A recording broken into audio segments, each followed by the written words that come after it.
Second half, still looking at these functions. Okay. So number 19.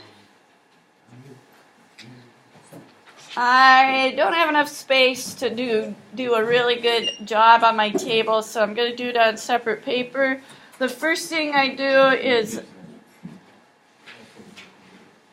I've been asked to make a table. The tables start with X.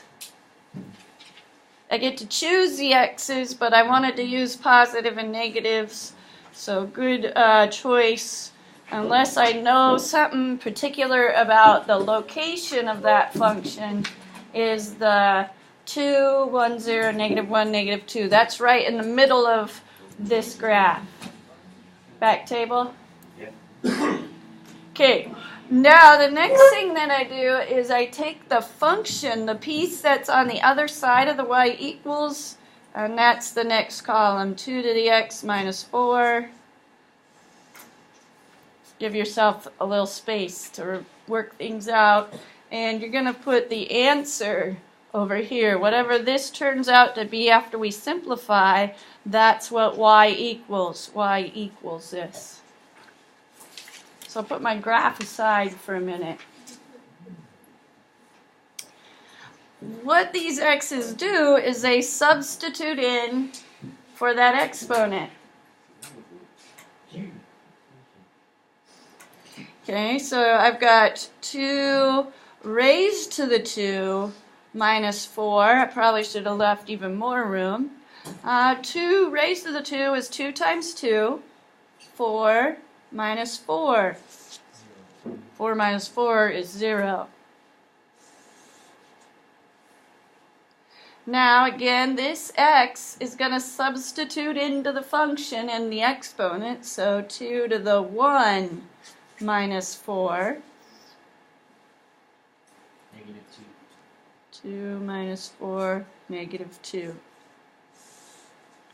2 to the 0 minus 4. Negative 3. Because 2 to the 0 is 1. And then we subtract our 4, negative 3. This is going to get tricky. 2 to the negative 1 minus 4. Okay, that's 1/2 minus 4. When we're doing fractions and whole numbers, it's the easiest, I think. If we put that 4 over a 1, we make them both fractions. They need a common denominator before we can add or subtract. So we're going to times the top and the bottom by 2. That means times by 2 here, times by 2 here, 8 halves. That gets the bottoms to match. So now this is 1 minus 8. What's 1 minus 8? Negative 7 over 2. This is going to be 2 to the negative 2 minus 4. That's 1 over 2 squared. That's 1/4 minus 4.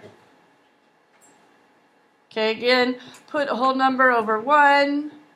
I'm going to times the top and the bottom by 4 this time to get denominators to match. This becomes 16 when I times by 4. This becomes 4 when I times by 4. I need denominators to match before you can add or subtract. This is going to be 1 minus 16. What's 1 minus 16? Negative 15 over 4. That's going to be tiny. All right. Now we need a graph. Yes.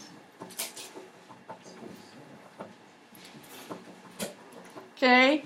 First value that I see is when x is 2, y is 0. Here's x is 2, y is 0. That's an x-intercept. When x is 1, y is minus 2. Here's 1. And then on the y-axis, minus 2 is down 2. When x is 0, y is minus 3. Here's 0 for x. 1, 2, 3 for y. That's a y-intercept. When x is minus 1, y is negative 7 over 2. How many times does 2 go into 7? Three and a half. So this is negative 3.5.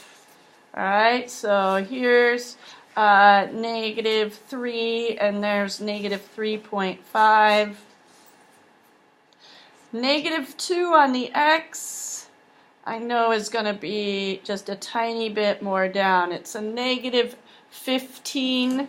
4 goes in there 3 times evenly, so this is negative 3.75. All right? Oh, what do you notice about this graph? Also exponential. Also exponential, and how does it compare to the other one we did? Just low down. Lower down. How far lower down? 4. Oh, look.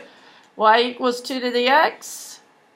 Y equals 2 to the x minus 4. Here's 2 to the x. 4 lower.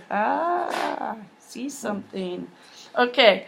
Now, you are working on 20 and 21. Making tables. Okay? What you may want to do with these tables is later, after you have a graph, verify by putting this function into y equals on your calculator. You can make your calculator do some of this work for you. But knowing how to do these tables will be useful as we move forward. So, number 20 and 21. Oh, should we divide the work? No. Okay, you all want to do all of it? Perfect. Great. Carry on. I'll be walking around.